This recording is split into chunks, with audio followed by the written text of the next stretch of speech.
Welcome back to my mental health and crime channel. My name is Huda London. This is for entertainment purpose only. This is the case of the Idaho quadruple murders that took place on the 12th to the 13th of November 2022. May God give justice for these 4 innocent victims who lost their lives at such a young age in such an awful way. The victims are Kaylee Congalvis, Madison Morgan, Ethan Chapin, and Zana Conodle. May they rest in peace. Condolence to their families. This is Jeremy. Jeremy is the neighbor of the 4 victims, or the 3 victims, because Ethan was visiting his girlfriend Zana. Internet sleuthing or social media can be an advantage, but it can be a disadvantage too. This poor man, Jamie, is a 3rd-year law student who's neighbors with the victims. I remember social media trashing this poor man, making his life into a complete mess because he decided to take, I believe, 2 interviews with the media about this case, and that isn't right. It's never right to troll people, to cause them emotional, financial, or physical damages. Jeremy lives nearby. He lives in one of the 2 blocks on the left side of where the girls live, where Enan Harsh lives, and where John Showalter lives in one of those blocks too.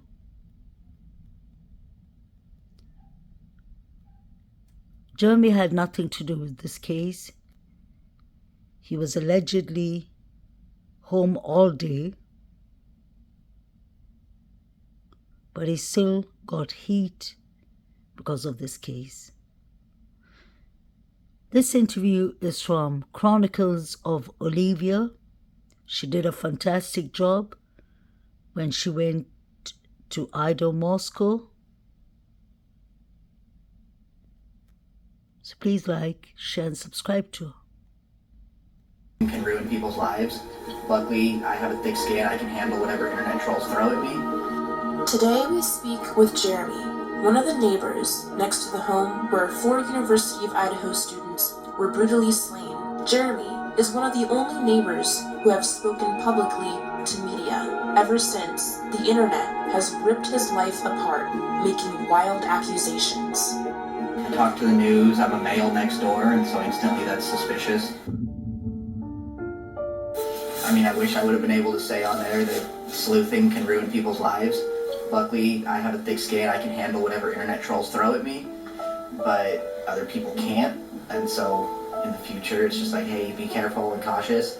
Plus, like the thing on Twitter of, I don't even remember their name, absolutely nothing to go off of. It's like, he won't give DNA, and it's, the cops haven't asked me for DNA. Yesterday they came, they interviewed me, they asked if I would give DNA. I said absolutely. They didn't bring the kit with me with them because they don't bring the kits unless they're anticipating getting DNA. And so the officer asked if he could call me again. I said absolutely. So if I don't get a call from him in the next couple of days, I'll just go down to the station myself and give DNA. But just starting these rumors of he won't give DNA when I was never asked. Most people aren't going to willingly give up DNA for something. That's not happening on a frequent basis. You're not the only male that lives around here. I mean, I see that this is like an apartment complex that has 3 different layers or levels, and we got houses over here. We got another like quadruplex over here.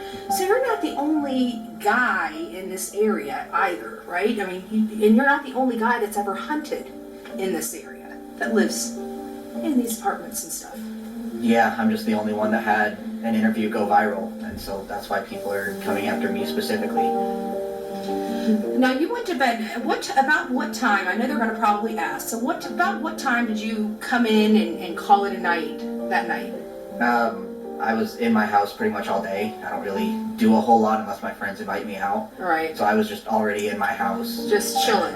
Yeah, just either watching TV or playing on my phone or something, sitting on my couch. And you were up running around town at 3 o'clock in the morning? Nope, I was in my bed asleep. Okay. What has the environment been like around here since everything has transpired?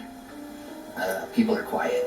People are really quiet. They've just sort of disappeared, and it's just different.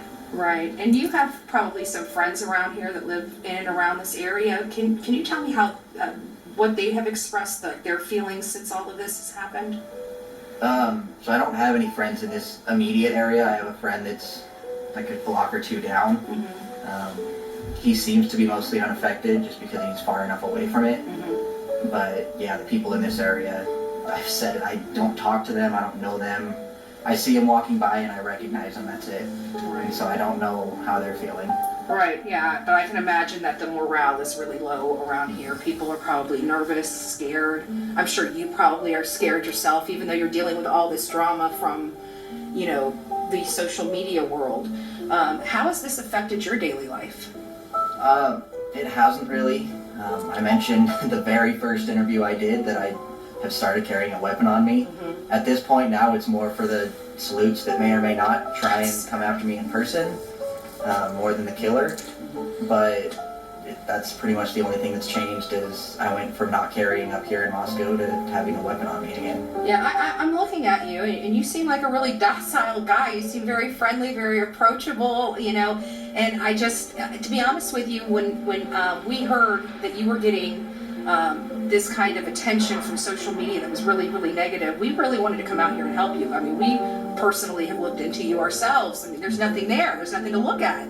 You're just a kid trying to go to school. I shouldn't call you a kid because I'm a little older, so I apologize. But you're just somebody trying to go to school. Yeah. So, how does the whole social media, you said you have thick skin, but I know in the back of your mind it really has to be bothering you just a little bit because these people just don't know you. And they're saying some wild accusations with absolutely not a scintilla of evidence or fact. And you yourself just said, if they come to you and ask you for DNA, you're happy to provide it. Mm-hmm. I was willing to give it yesterday, but the cops didn't bring the kit because they weren't anticipating getting my DNA. Right. And I do agree with Olivia. Jeremy is I wouldn't say innocent, but I do not personally believe he's involved. I've never believed that he was involved from the start, to be honest. I just feel bad for him that just because he took a couple of interviews, people started pointing out a finger towards him. But we have to keep in mind that in the beginning, everyone was basically speculating. Nobody knew what happened. The police wasn't coming out with a lot of information. So although it's not right, people took it upon themselves to start blaming people. Jeremy is a neighbor of the girls, so obviously people will want to talk to him and ask him if he heard anything that night, just like Inan Harsh was asked the same questions. But for people to take it so far as to accuse someone of being the alleged killer is heading in a wrong direction, definitely. But I found it interesting that Jeremy said that the police were going to take a DNA of him, but they did not come with the DNA kit. My question is, who did the detectives take swabs and DNA off? I want to know if they took DNA of Mr. Jack John Showalter. Did they take DNA of Jack D? Did they take DNA of the Sigma Chi boys? Did they take DNA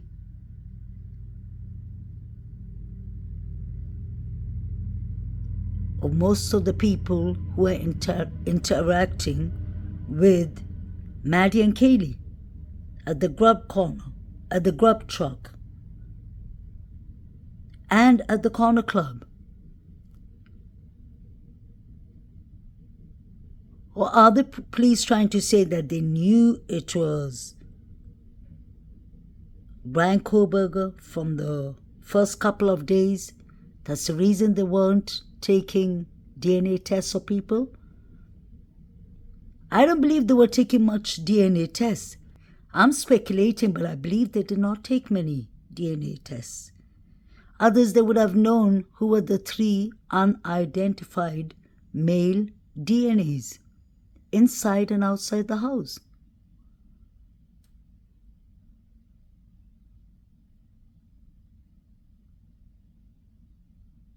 If they come to you and ask you for DNA, you're happy to provide it.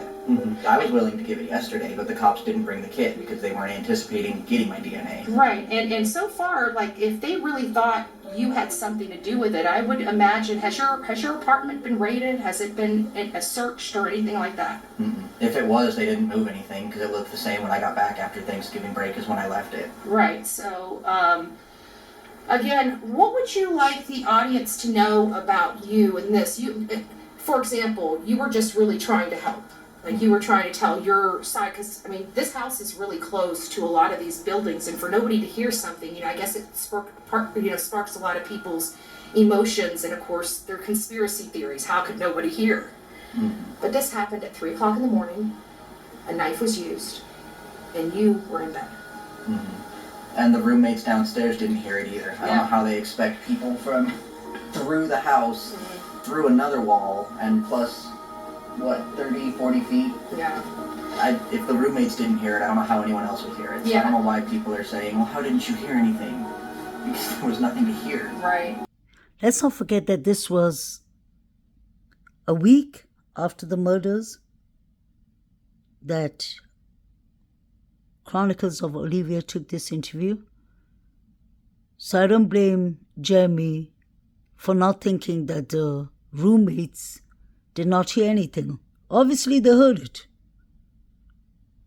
At least we know that DM not only heard it, she saw a man with the black clothing, a mask, who told Xana, "I'm here to help." Allegedly. The reason I say allegedly is because let's not forget, these are the statements that Dylan has given. Just because Dylan, DM, is a witness and a surviving roommate, I know she could most likely be a victim too. So I'm not judging her, but I ain't going to say I believe completely what she said. Because as a mental health counselor, I know that people can hear things or see things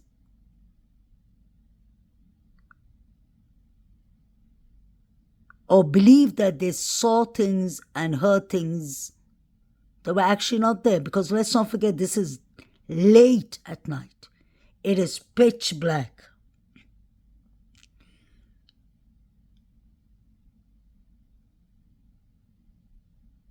It depends. Was Dylan drinking?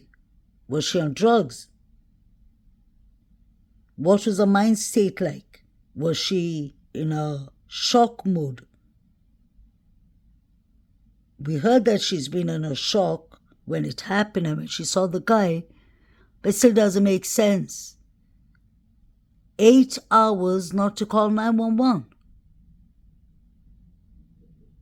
She had a mobile device, her phone device working because she texted Bethany Funk. Why didn't one of them call the police? Unless you ain't scared of the killer. Allegedly, is the killer someone that DM knows? Is the killer someone that DM is scared of? Was she told not to talk? I could understand that possibility.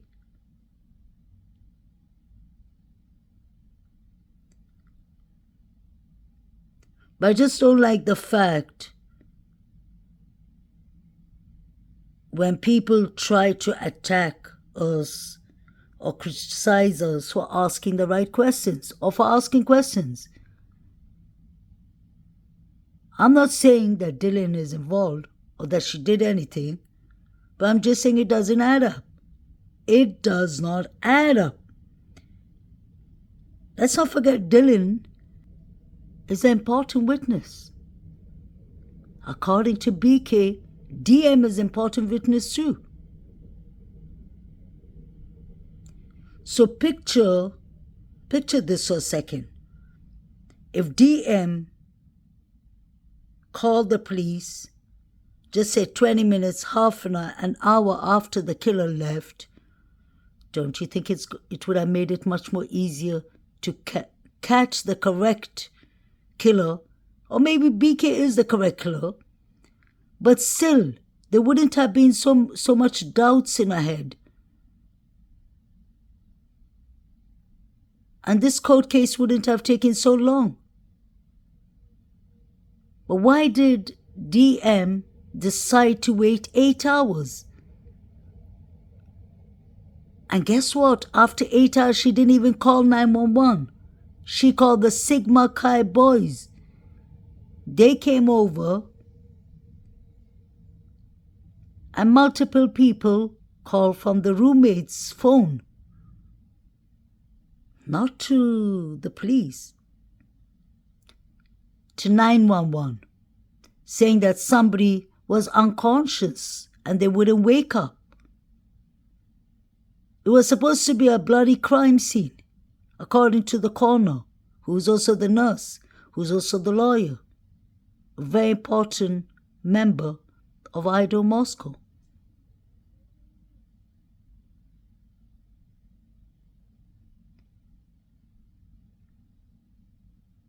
Why is the prosecution sealing Bethany Funk's information, statements? Why don't they just let her talk and clear the air? I understand it's under a gag order for her safety and maybe to protect the case. But in whose favor is that? Isn't the truth what we want?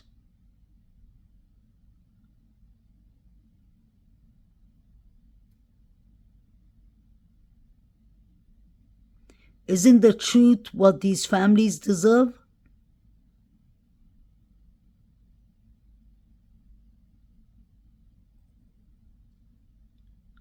There's a lot of reasonable doubts here. When did these killings take place? Was it 2 a.m.? Was it 3 a.m.? Was it 4 a.m.? Was it 5 a.m.? Because the police said at the start of the case, from between 2 to 6 a.m. Then later on, it was always said for 7 weeks, between 3 to 4.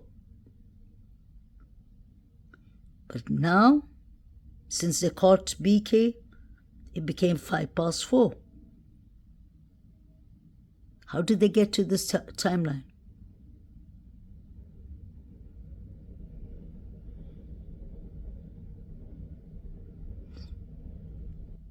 I want to know if the two surviving roommates could have known BK.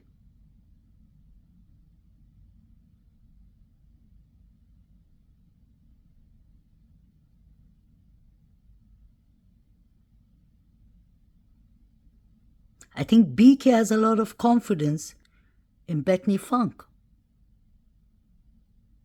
because he said that she will help to exonerate him. Why?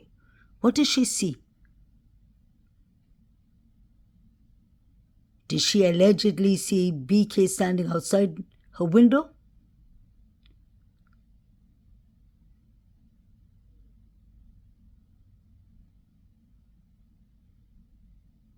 Could BK have met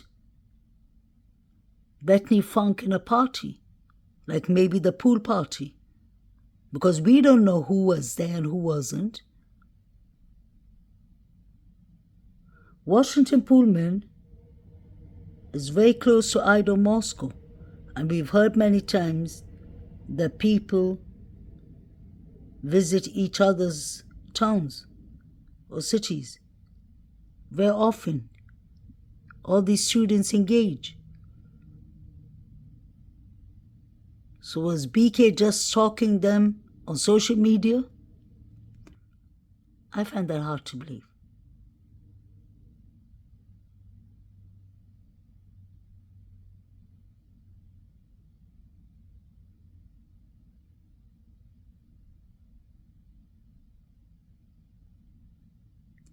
These 4 innocent students didn't have a chance. That's a sad thing.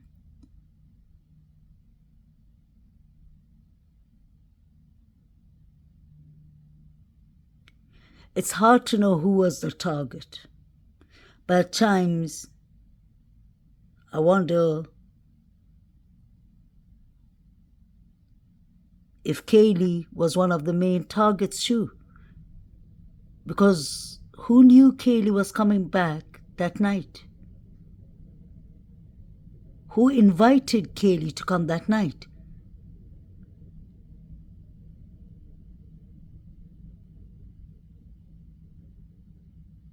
I wonder if the killer is watching the Grub Truck Twitch video. It was live. People were putting in bets.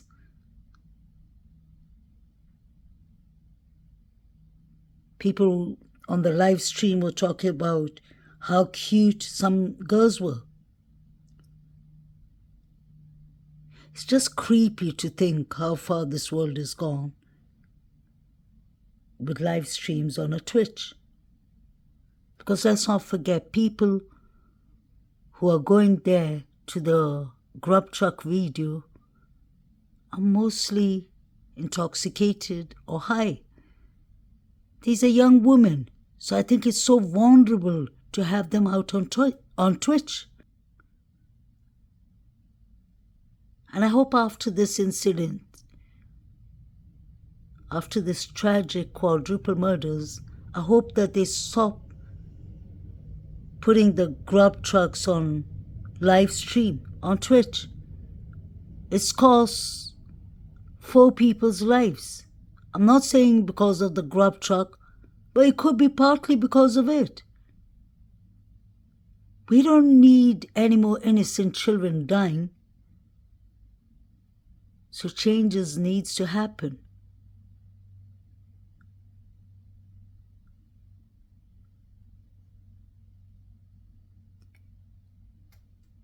Many people in my comment section have been asking me about Quinn Kelly.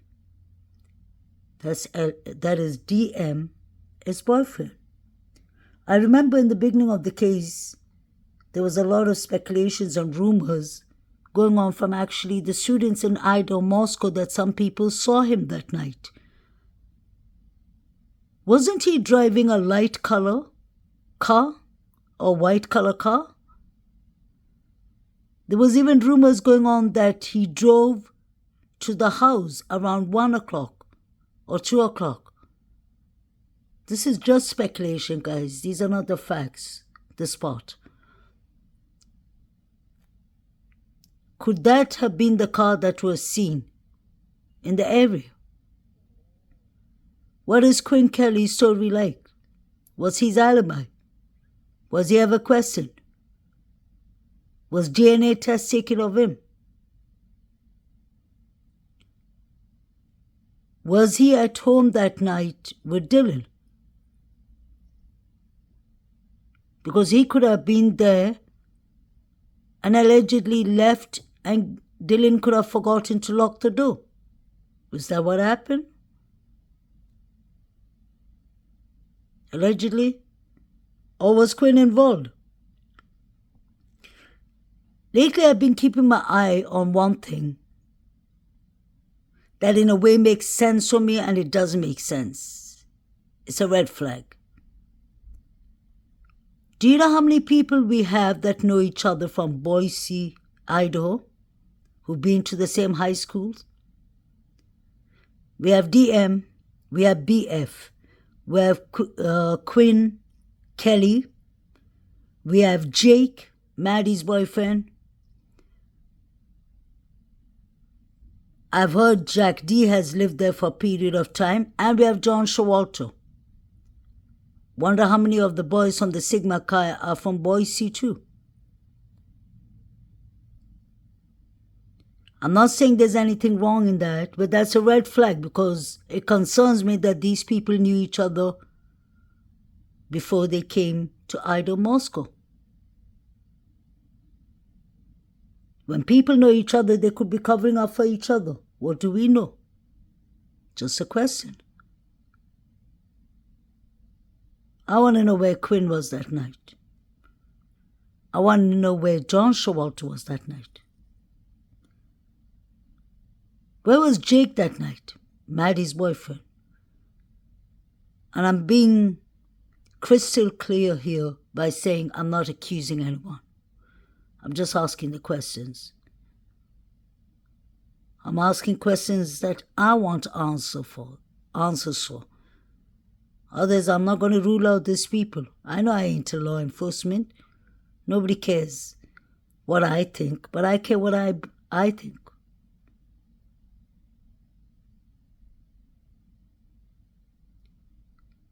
I can see at least a good 6 or 8 people who had more motives of targeting any of these 4 victims than Becky.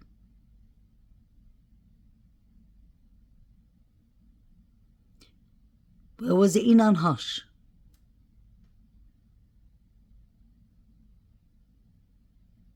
We have Jeremy saying here that he can't hear anything from his building. We have Inan Hush saying, oh, I can hear everything. I heard screams.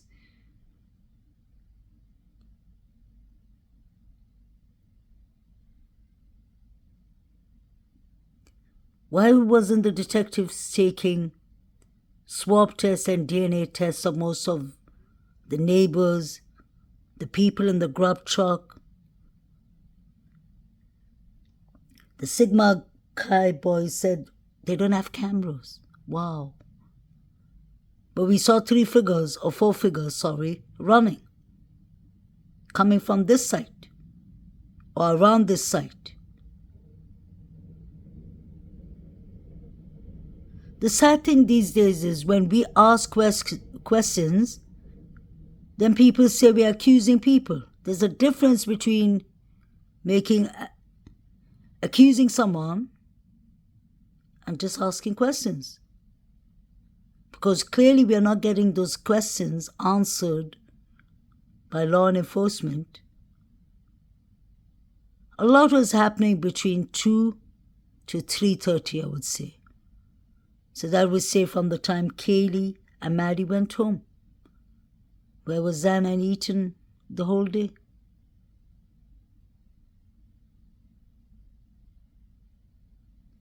Why was these young students targeted? The police even said it was an isolated situation, incident. Why? But they were telling the community to be out on guard, to watch out not to walk by themselves, walk in pairs, walk in groups. They were giving them escorts from the securities. But I thought they said this was isolated. The 2011 to 13 white Hyundai turned into a 2015 Hyundai. Doesn't make sense.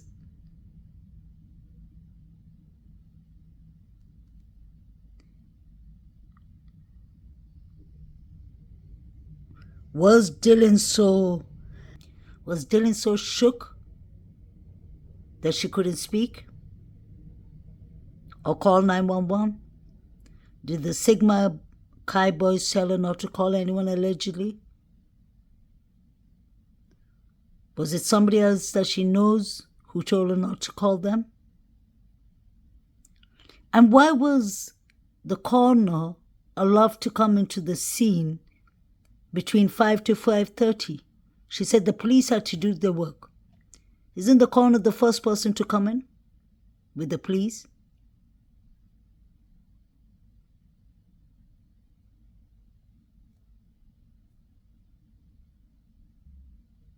This was on the university website, on their Facebook, on the 22nd of November.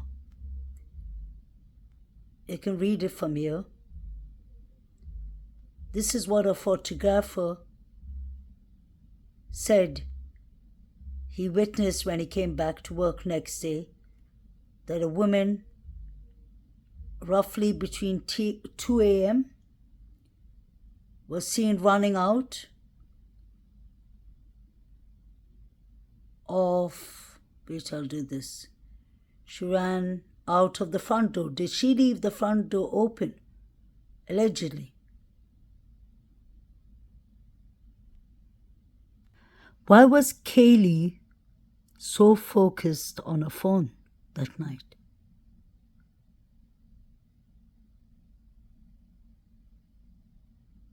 You have John Showalter standing there like a soldier.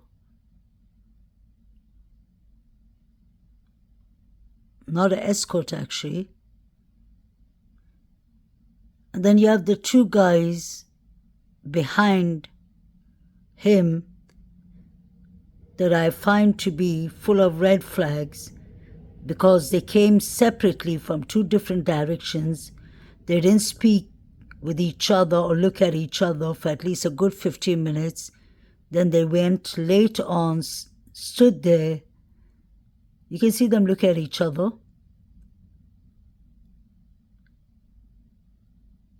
And then when their food was done, each one collected his food. The thinner one with the brown jacket behind John Jack Showalter throws his box of food without even opening it or touching it.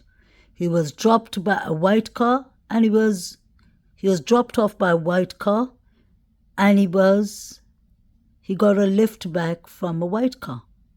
Whose white car was that?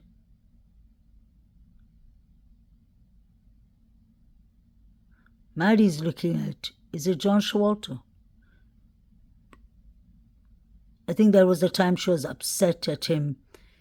And she's saying, "You mister." And then she used the F word. John Showalter was allegedly thrown out of the Corner Club that night for harassment. I heard that the girls reported him, but I've heard that other people have reported him too. He was thrown out of the Delta fraternity because of SH behavior. What was his story? His alibi was he drove from 2 a.m. to 7 a.m. in the morning to Boise. I don't believe that personally. Why would you drive 6.5 hours at 2 a.m. at night when he was in a corner club drinking. That doesn't make sense. Who would be drinking and driving and have the energy to drive 6 hours? The only person that can confirm his story is his mother. Steve Gongalves thought that he was ruled out too soon. So did I. So did the whole of the social media. Half of the world, I guess. But he comes from a privileged, rich family. His family has ties. He has an uncle who's a district attorney in Boise, Idaho.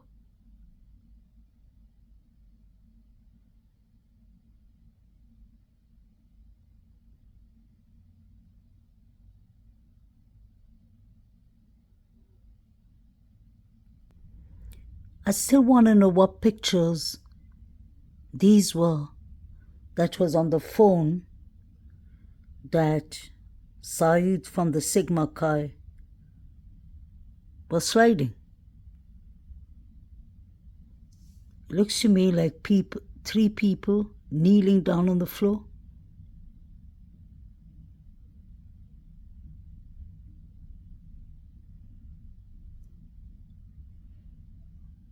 And there's a person standing on top of them. This is just my observation, but you can check that on his phone. And look at the state of his thumb.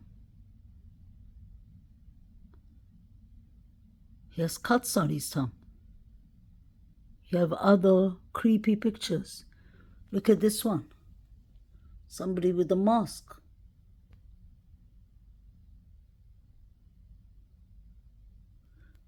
You can see a person behind him too. Was this the house allegedly? What was going on inside?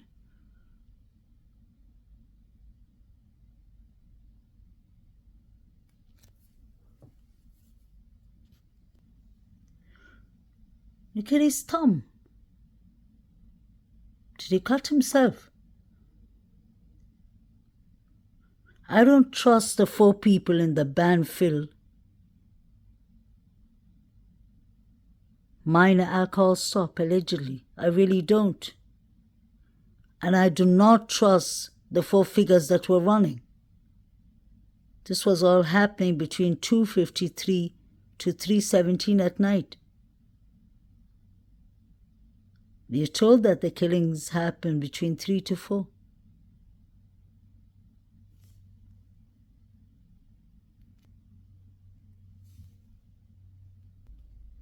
These figures were walking fast and jogging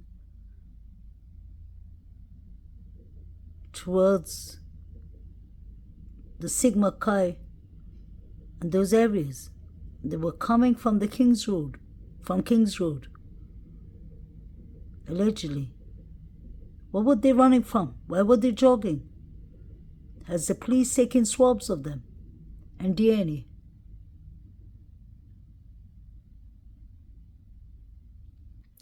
I want to know what's the alibi of the people in the Sigma Chi that night.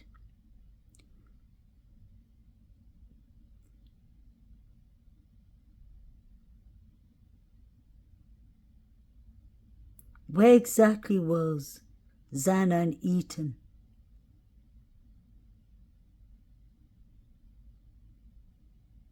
Between 9:45 to 1:45. Were they the targets? I believe this case wasn't done properly from the beginning.